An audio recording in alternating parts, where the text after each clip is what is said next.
Welcome to Bible study exercise number 2. Don't forget that the purpose of studying the Bible like this is to just simply make observations, to explore the text, to find new things, and to understand the mind of the author and try to figure out what was he trying to communicate. And ultimately, through that, is to get into the mind of God and to know the history of God and his revelation. Now, to move on to Bible exercise number 2, you need to have completed Bible exercise number 1.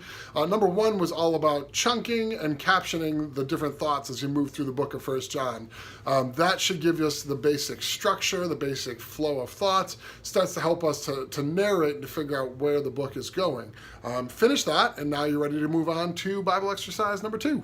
All right, this exercise is going to have 2 parts as well. The first is going to be, we'll call it word search or word find, and the second one is going to be a word study. And the word search and the word find is about looking through and seeing what's repeated, what's unique, what is prominent. And then the word study is going to be about breaking down some of those individual words and trying to look for a deeper meaning, taking into account that the original language was either Greek or Hebrew. Well, in the case of First John, it was Greek, and to recognize that there are choices to be made when there's a translation, and sometimes looking at the original words help us to get a deeper and richer understanding of what the author was communicating.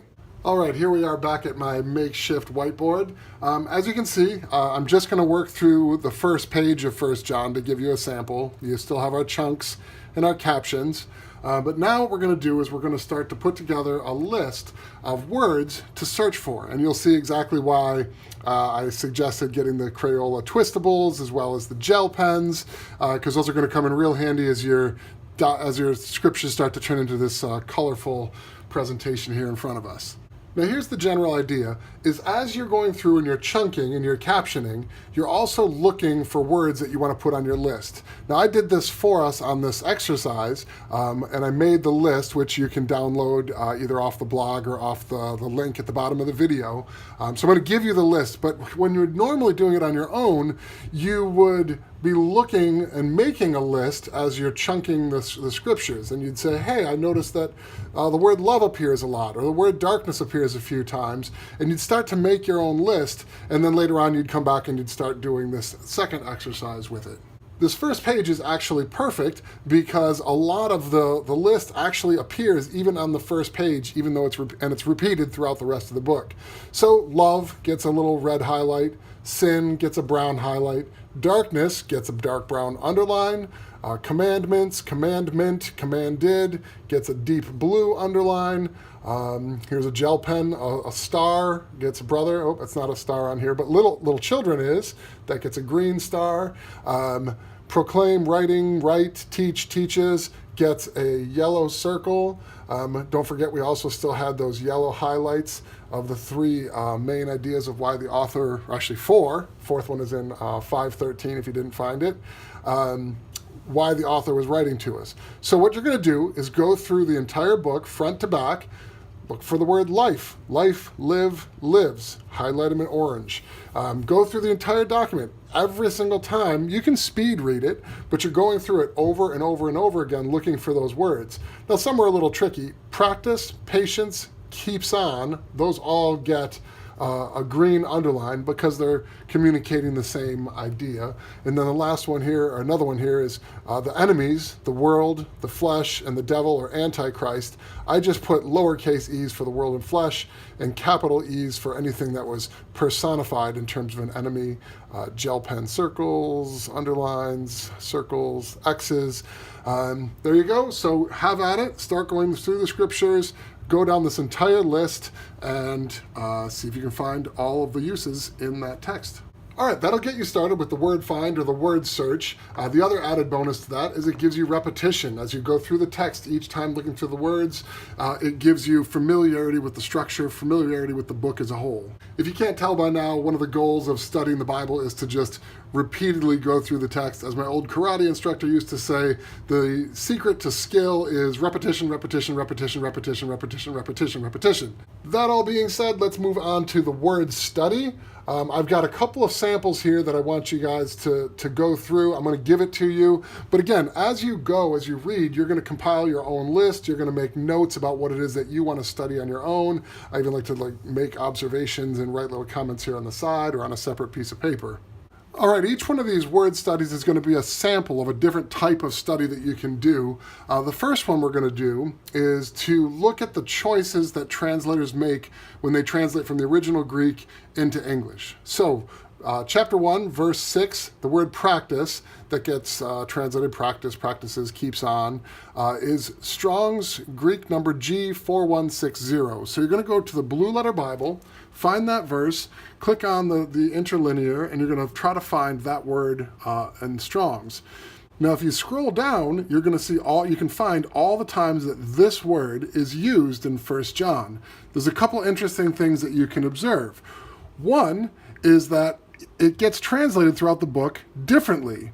Practice or practices, make or makes, made, does, do, obey are different ways that word can get translated. One other interesting fact is in chapter 3, verse 6 and 9, it has the words keep on, which is consistent with the practices, except you'll notice that word actually isn't there in the Greek. So I want you to go try to find verse 3:6 and verse 3:9 and see how the translators in some versions added the word keeps on, even though it's not there, because they're trying to, well, I'm not going to give you the answer. You decide what might influence the choice of the translator. The second word study, I want you to look up the word confess or confesses in 1 John.